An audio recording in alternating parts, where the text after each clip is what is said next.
Բարև ձեզ հարգելի հայրենակիցներ, ես Մարատ Հակոբյանն եմ Կիևից։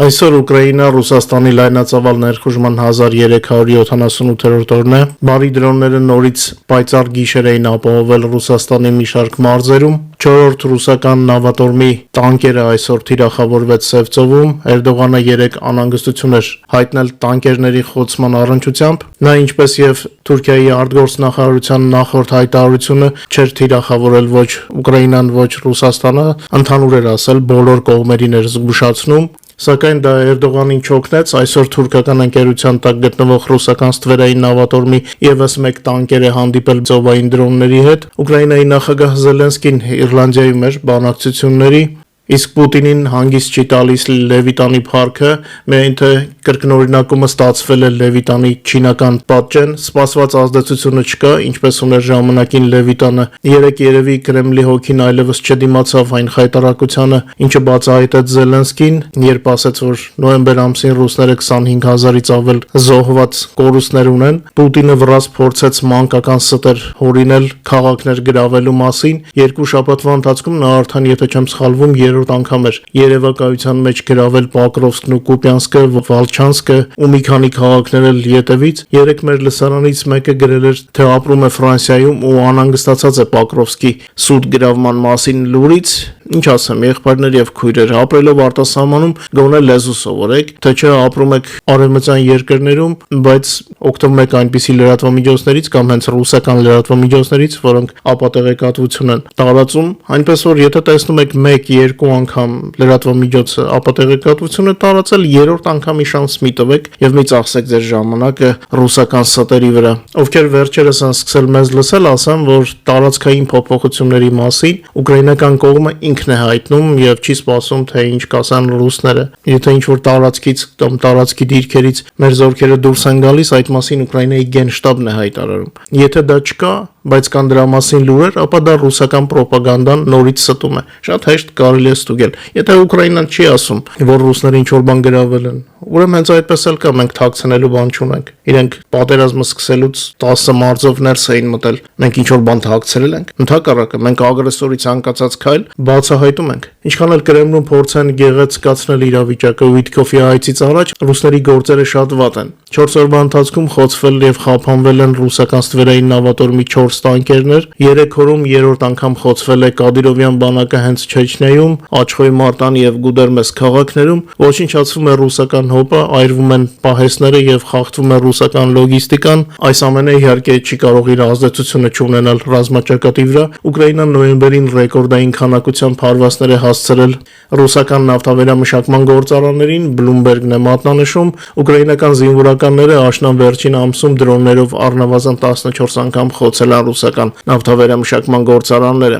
Իրենց պատասխանի մեջ, ինչպես ռուսներն են բնութագրում իրենց հարվածները, ինչ հետաքրքիր է, չէ, 3 օրում Կիև գրավողները 4 տարի անց մեզ պատասխան են տալիս։ Ինչևէ, ինչպես ռուսներն են ասում, իրենց պատասխան հարվածներով ուկրաինական շրջանների հոսանքազրկումը կամ քաղաքացիական օբյեկտների խոցումը Պուտինյան բանակին պատիվ չեն բերում, որովհետև Ուկրաինան լուծում է իր խոցումներով հարցեր, իսկ օկուպանտները այնքան են մանրացել, որ հպարտանում են հաղորդալարերի եւ ենթակայանների հասցրած հարվածներով, որոնք իմջալոց ժամերի ընթացքում վերանորոգվում են։ Նույնիսկ շատ պրոռուսական Ուիտկոֆի դեպքում դժվար է հավատալ, որ Պուտինի արդյունքները նրան կհամոզեն, չնայած մենք չենք կարող ամբողջովին վստահ լինել պրոռուսական մարդկանց ադեկվատության մեջ, մի խոսքով կսպասենք կտեսնենք, թե ինչպես կընկալի Ուիտկոֆը Պուտինի հերթական հեքիաթը։ Իդեպ նկատում եք ինչպես է պուտինիստների զնգոցը դուրս գալիս մեր լուրերից, այդ իսկ պատճառով կխնդրեմ ավելի մեծ ուժերով օգնել մեր եթերը տարածվի, մինչ մեր եթերի այլ թեմաներին ու ռազմաճակատի լուրերին անցնելը խնդրում եմ ձեզ օգտագործեք YouTube-ի գործիքները մեր եթերին աջակցելու համար, լայքեք եւ եթե կարելի է տարածեք սոցիալական ցանցերում,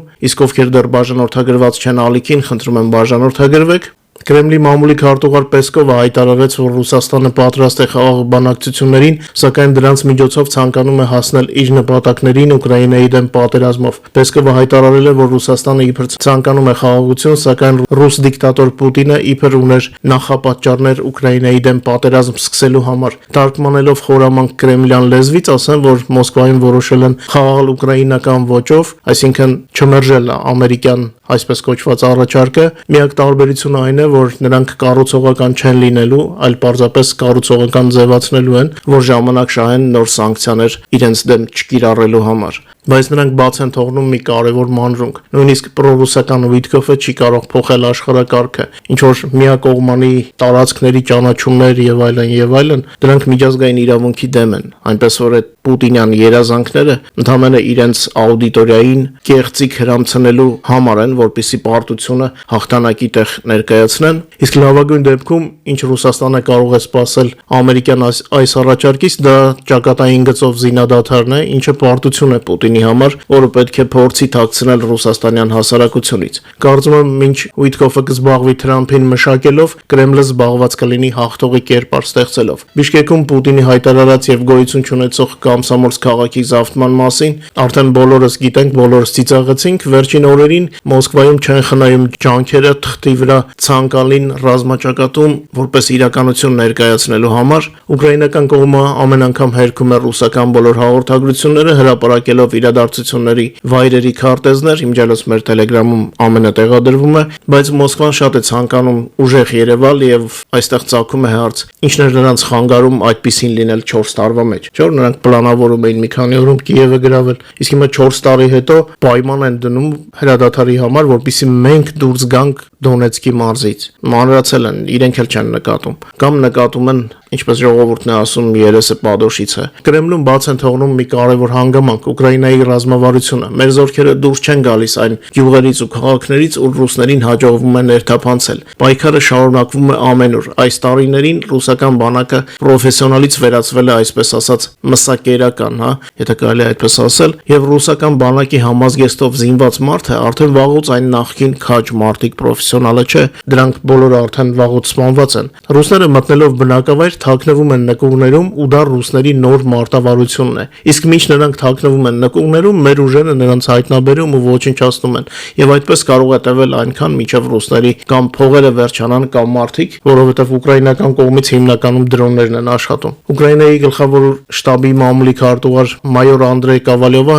հերթական անգամ հայտնել է, որ Պոկրովսկում շարունակվում են որոնողական հարձակողական գործողությունները եւ ռուսական զավթիչների ոչնչացումը քաղաքային միջավայրում, նույնը տեղի է ունենում Կուպյանսկում եւ Վալչանսկում, որոնց իբր գրավման մասին արդեն որերորդ անգամ խոսում են Մոսկվայից։ Բացի այդ շարունակվում է պայքարը ակտիվացած դիվերսիոն խմբերի հետ, մառախուղի սեզոնը, փորձում են ներթափանցել Դնեպրոպետրովսկի մարզ, մերոնք անընդհատ այդ ռուսական դիվերսանտներին բռնելով եւ ոչնչացնելով են զբաղված։ Հաճելի լուր Հայաստանի եւ Եվրոպայի մասին։ Հայաստանն ու Եվրոպական միությունը ստորագրել են ռազմավարական գործընկերության օրակարգ։ Հայաստանի եւ Եվրոմիության միջև նոր ռազմավարական գործընկերության օրակարգը կծառայի որպես գործողությունների ծրագիր ճանապարհային քարտեզ։ Եվրոմիության օրակարգի համաձայն այն կնպաստի Հայաստանի տնտեսական զարգացմանը եւ ինստիտուտների ամրապնդմանը։ Նոր գործընկերության օրակարգը կընդգրկի համագործակցություն պաշտպանության եւ անվտանգության ոլորտներում։ Շատ խոստումնալից կետ է իմջայլոց, Եվրոմիությունը կաջակցի Հայաստանին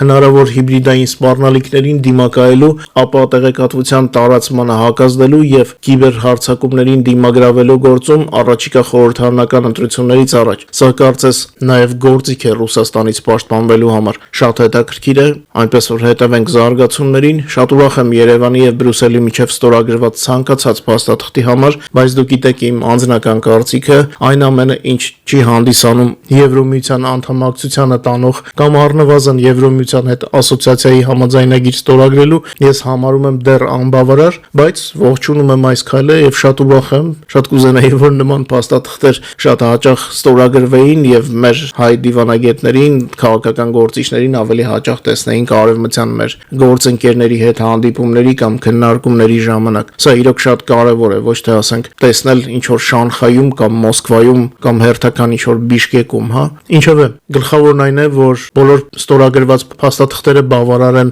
Հայաստանի հասարակությանը, քանի որ մենք գիտենք հայ ժողովրդի եվրոպական ձգտումների մասին։ Ասենք շնորհավոր, հուսանք հաջորդ փաստաթղթերը արդեն կլինի մեր երազածը։ Թրամփը այսօր պատրաստվում է հանդես գալ մամուլի համար նախատեսված խոսքով, կան ենթադրություններ, որ դա կարող է վերաբերվել Վենեսուելային, հետաքրքիր է պատերազմ կսկսի թե ոչ, եւ իհարկե Ուկրաինային առանց մեզ դե ոչինչ չի լինում։ Կտեսնենք թե ինչ կասի ամերիկացի նախագահը, մանրամասները կներկայացնենք մեր Telegram-յան ալիքում։ Ռազմաճակատից խոսենք, ինչպես ասացի եթերի սկզբում, ուկրաինական դրոնները 3 երեկոյից արդեն աշխատում էին Ռուսաստանի արևմտյան եւ հարավային մարզերում, Ռուսաստանի Արիոլի մարզի Լիվնի քաղաքի նավթամբարում բարի դրոնների հարձակման հետևանքով հրդեհ է առաջացել։ Նախորդ օրը ուկրաինական դրոնները հիմնականում գործել են, ինչպես ասացի, արևմտյան եւ հարավային շրջաններում, ինչպես նաեւ օկուպացված տարածքներում, Չեչնիայի Աչխոյ մարտանում եւ Գուդերմեսում չեչենական զորամասերի դեմ նոր հարվածներ են հասցվել։ Սա կարելի է այսպես ասել չակերտավոր ողջույն է Կադիրովին,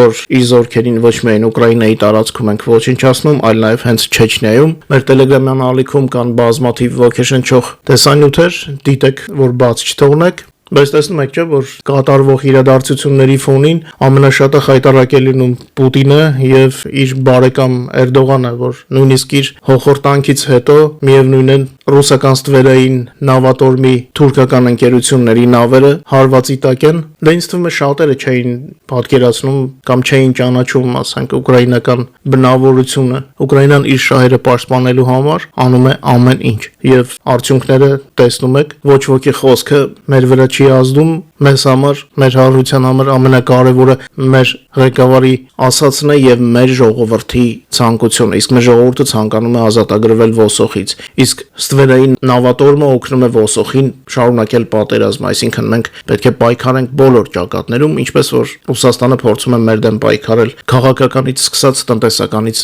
ավարտած։ Վերջին 24 ժամվա ընթացքում ռազմաճակատում տեղի ունեցել 26 մարտական բախում, ռուսական օկուպացիոն բանակը կորցրել է եւս 1110 ռուս օկուպանտ, ուկրաինական ուժերը նաեւ չեզոքացրել են օկուպացիոն ուժերին պատկանող 125 միավոր զենք եւ զինտեխնիկա, որոնց մեջ ընդամենը 1 զրահապատ մարտական մեքենա, 14 հրետանային համակարգ, 51 ռուսական դրոն, 59 տրանսպորտային միջոց եւ հատուկ նշանակության մեքենա։ Արդեն լրիվ անցել են հետևակի հույսին, հա, ռուսները։ Էլ տեխնիկա կամ չկա, կամ չգիտեմ ինչն է պատճառը, բայց նույնիսկ արդեն տեսնում ենք, որ ավտոմեքենաների,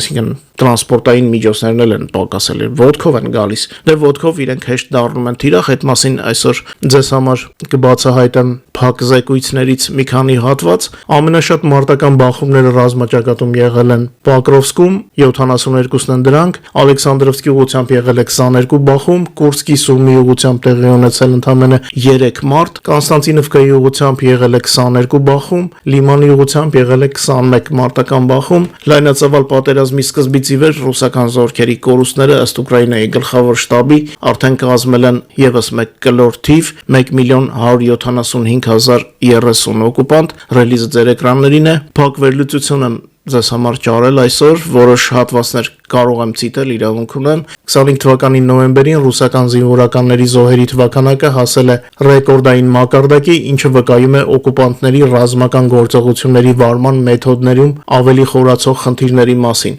Անդառնալի կորուստների մասնաբաժինը ընդհանուր թվի մեջ հասել է 65%։ Անդառնալին սա սպանվածներն են, ինչը բացարձակ տիպիկ չէ, ծայրահեղ ցուցանիշ է, նույնիսկ 20-րդ դարի մասշտաբային պատերազմների համար։ Իսկ 21-րդ դարում նման կորուստներ, այն էլ սպանվածներով միայն Ռուսաստանը կարող էր ունենալ, էլի։ Վերլուծաբանները նման դինամիկան բացատրում են նրանով, որ Ռուսաստանը գործնականում հրաժարվել է զրահատեխնիկայի կիրառությունից հարձակողական գործողություններում։ Փոխարենը գրոհները իրականացնում են հիմնականում հետևակի ուժերով կամ թեթև տրանսպորտային միջոցներով, ինչը զգալիորեն նվազեցնում է զինվորների ողջ մնալու հնարավորությունը խոցման դեպքում։ Նման փոփոխությունների արդյունքում ռուսական ստորաբաժանումները վերածվում են թույլ պաշտպանված հետևակային խմբերի, որոնք պարզապես ոչնչացվում են ուկրաինական կողմից։ Վերլուծաբանների ընդհանուր եզրակացությունն այն է, որ նոյեմբերը ցուցադրեց ռուսական բանակի առաջխաղացման տեմպերի եւ դրա ռազմական կորուստների մակարդակի միջև եղած կտրուկ անհամապատասխանությունը, չնայած առանձին ճակատային ուղղություններում գրանցված հաջողություններին, Ռուսաստանը կորցրել է անձնակազմի աննախադեպ բարձր տոկոս, իսկ Ռուսաստանի մեխանիզացված եւ հրետանային կարողությունները շարունակում են դեգրադացվել։ Իսկ առանձին ուղղություններ ասելով մասնագետները նկատի ունեն Գուլյայի Պուլեի ուղղությունը, որտեղ մեր բրիգադներից մեկը անհամաձայնեցված գործողության հետևանքով դիրքեր կորցրեց, հազիվ կարողացանք ռուսական ճեղքումը կասեցնել եւ ամենայն հավանականությամբ ռուսներին հենց սա էլ առիթ է տվել մտածելու, որ կարող են նման դեպքերը կրկնվել այլ ուղղություններում։ Դե սա պատերազմ է, մարդկային գործոնը միշտ պետք է հաշվի առնել։ Նոյեմբերին մի 200 քառակուսի կիլոմետր ավելի կորցնելը ընդհանուր ռուսական զորքի ուտիլիզացման տակտիկայի պատկերը չի փոխում, բայց իհարկե տհաճ է։ Ինչով է պատերազմը շարունակվում է, լուրերը շատ են, եւ հաղորդման վերջում լուր ունենք Ուկրաինայի արտաքին գործերի նախարարությունից։ Ուկրաինայի արտգործնախարարությունը հերքում է Սևծովում այսօր ռուսական դրոշի տակ նավարկող թուրքական նավի խոցումը ուկրաինական կողմից։ Հետաքրքիր զարգացում է, ցանկացած դեպքում Էրդողանի խայտարակությունը մնում է, որովհետև 4-րդ թուրք տնտեսվարողների տանկերն է, կապ չունի ում դրոշի տակ է գնում։ Այնպես որ, ինչպես ասում են, պատմությունը ավելի հետաքրքիր դարձավ։ Մեր հաջորդ եթերներում անպայման կանդրադառնանք, շատ չի երկարացնեմ մեր եթերը։ Օրվա ընթացքում լրահոսին կարող եք տեղեկանալ մեր Telegram-յան ալիքում։ Շնորհակալ եմ, որ մեզ հետ եք։ Խնդրում եմ չմոռանալ լայքել եւ տարածել մեր եթերները։ Այսօր այսքանը, հուսամ կհանդիպենք արդեն վաղը այլ ավելի լավ նորություններով եւ ֆիքսենք, որ այսքան թույլ մեր թշնամիներին մենք դեռ չենք տեսել, այսքան թույլ եւ ողորմելի, հա։ Մինչ նոր հանդիպում եւ ամենայն բարիք ձեզ։